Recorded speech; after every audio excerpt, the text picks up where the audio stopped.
ராம்குமார் உடற்கூறு ஆய்வில் தனியார் மருத்துவரை சேர்க்க கோரி மேல்முறையீடு செய்யப்பட்டது. இதற்கு ராம்குமார் தந்தையின் கோரிக்கையை உச்சநீதிமன்றம் நிராகரித்துள்ளது. இது குறித்த முழு விவரங்களை எமது செய்தியாளர் அரவிந்திடம் கேட்கலாம். அரவிந்த், ராம்குமார் குறித்து உச்சநீதிமன்றம் கொடுத்துள்ள உத்தரவு குறித்து விரிவா சொல்லுங்க.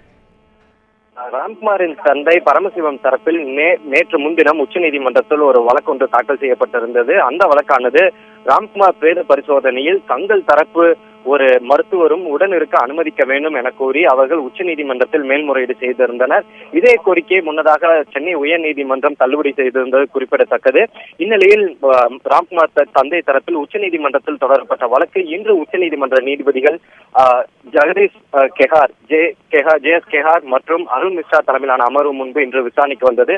அப்போது மனுதாரர் தரப்பில் ஆஜரான மூத்த வழக்கறிஞர் காமினி ஜெய்ஸ்வால் தங்கள் தரப்பு வாதம் என்னவென்றால், எங்களுடைய தரப்பு மருத்துவர் உடன் வேண்டும், தந்தை இறந்தவருடைய தந்தை இந்த கோரிக்கையை முன்வைக்கிறார், நாங்கள் வேற எதையும் கேட்க போவதில்லை, நாங்கள் எங்களுடைய தரப்பு மருத்துவரை உடன் இருக்க அனுமதித்தால் மட்டுமே போதும், நாங்கள் பிரேத பரிசோதனை செய்ய நாங்கள் அனுமதி கேட்கவில்லை, எங்களோட தரப்பு மருத்துவர் அந்த பிரேத பரிசோதனை நடப்படி உடன் இருந்து பார்ப்பதற்கு மட்டுமே நீங்கள் அனுமதி வழங்கினால் போதும் என்று தன்னுடைய தரப்பு வாதத்தை முன்வைத்தார். இதனை கேட்ட நீதிபதிகள் இது போன்ற எந்த ஒரு வழக்கிலையுமே ஒரு பிரைவேட் ஒரு மூன்றாவது மனுதாரரின் ஒரு மூன்றாவது தரப்பின் மருத்துவரை பிரேத பரிசோதனைக்கு உள்ள இருக்க அனுமதித்ததே கிடையாது.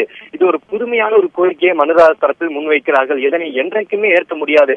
ஏனென்றால் அரசு மருத்துவர்களின் அவர்களுடைய ஒரு ஸ்டாண்டர்ட், அவர்களுடைய ஒரு டேலண்டிக்க ஒரு நம்பிக்கைக்கே இது ஒரு கேள்வியை எழுப்புவது போல ஆகிவிடும். எனவே இந்த கோரிக்கையை எங்களால் ஏற்க முடியாது என நீதிபதிகள் ஆரம்பம் முதலே மிகவும் தெளிவாக இருந்தனர். உடனே தமிழக அரசு தரப்பில் ஆஜரான மூத்த வழக்கறிஞர் அரிமா சுந்தரம் இதே கோரிக்கையை அவர்கள் சென்னை உயர்நீதிமன்றத்தில் வைத்தார்கள். அப்போதுதான் சென்னை உயர்நீதிமன்றம் 3 மருத்துவர்களிலிருந்து மருத்துவர்களை 5 மருத்துவர்களாக உயர்த்தியுள்ளது.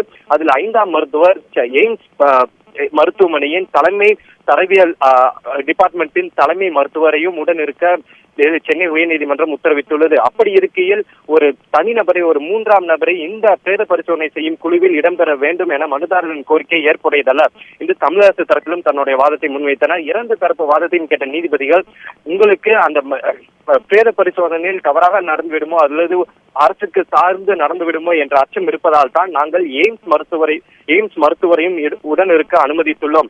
இதனை தவிர்த்து ஒரு 3ஆம் மருத்துவரை அந்த குழுவில் இடம்பெற வேண்டிய அவசியமில்லை என கூறி கோரிக்கையை நிராகரித்தனர். அதே போல எய்ம்ஸ் மருத்துவர் உடன் இருந்தால் மட்டுமே போதுமானதும் என கூறி கோரிக்கையை நிராகரித்துள்ளனர். அரவிந்த், ராம்குமாருடைய உடல் பிரேத பரிசோதனை எப்போது நடைபெற வேண்டும் அப்படிங்கிற மாதிரி உச்சநீதிமன்றம் ஏதாவது உத்தரவு பிறப்பிச்சிருக்காங்களா?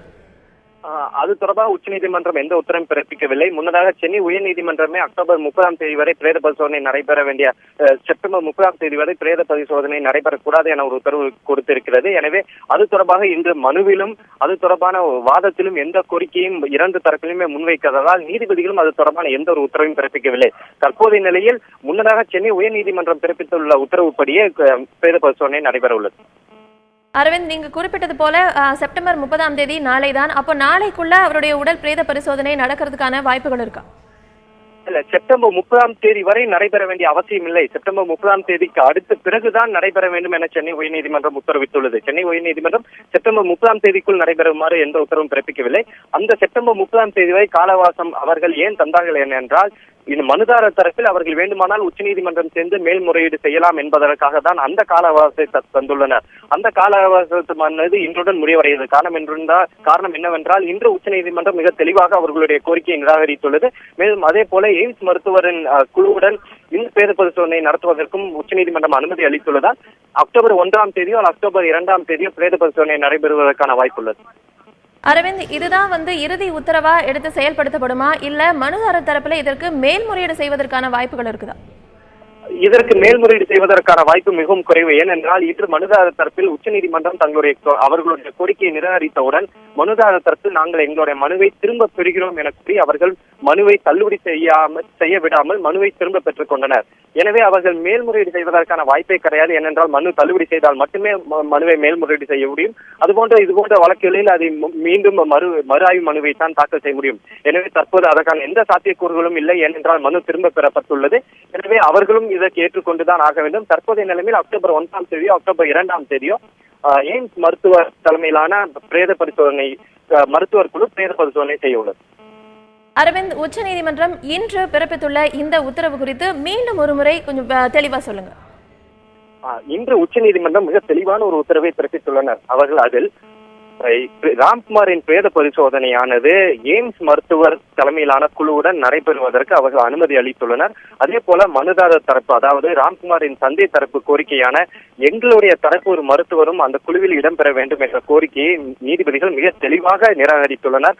அதற்கான காரணமாக அவர்கள் இது போன்ற எந்த ஒரு தருணத்திலுமே ஒரு மூன்றாம் மருத்துவரை பிரேத பரிசோதனை செய்வதற்கான குழுவில் இடம்பெற அனுமதித்தது கிடையாது. அது போன்ற ஒரு புதிய பழக்கத்தையும் எங்களால் ஏற்படுத்த முடியாது.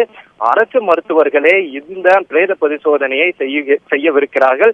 வேண்டுமானால் நீங்கள் உங்களுக்கு அதில் ஏதேனும் சந்தேகம் இருப்பதால் நீங்கள் கூறியதால் தான் நாங்கள் எய்ம்ஸ் மருத்துவரையும் இந்த குழுவில் இடம்பெற உத்தரவிட்டுள்ளோம். எனவே தவிர்த்து ஒரு மூன்றாம் மருத்துவர் இடம்பெற வேண்டிய அவசியமே கிடையாது. இந்த 5 மருத்துவர்கள் கொண்ட குழுவே ராம்குமாரின் பிரேத பரிசோதனையை செய்யும் என நீதிபதிகள் மிக தெளிவாக தங்களுடைய உத்தரவில் பிறப்பித்துள்ளனர். அரவிந்த், இப்போ உச்சநீதிமன்றத்தோட இந்த உத்தரவை தொடர்ந்து உயர் நீதிமன்றம் என்ன உத்தரவு பிறப்பித்துள்ளதோ அதைத்தானே இப்போ செயல்படுத்த வேண்டியிருக்கும் அரவிந்த்?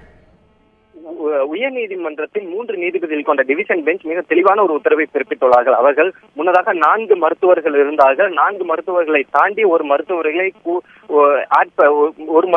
சேர்த்துள்ளார். அந்த மருத்துவரானது எய்ம்ஸ் மருத்துவக் கல்லூரியின் தரவியல் துறையின் தலைவர் அந்த குழுவிலும் இடம்பெறுவார் என சென்னை உயர்நீதிமன்றம் உத்தரவு பிறப்பித்துள்ளது.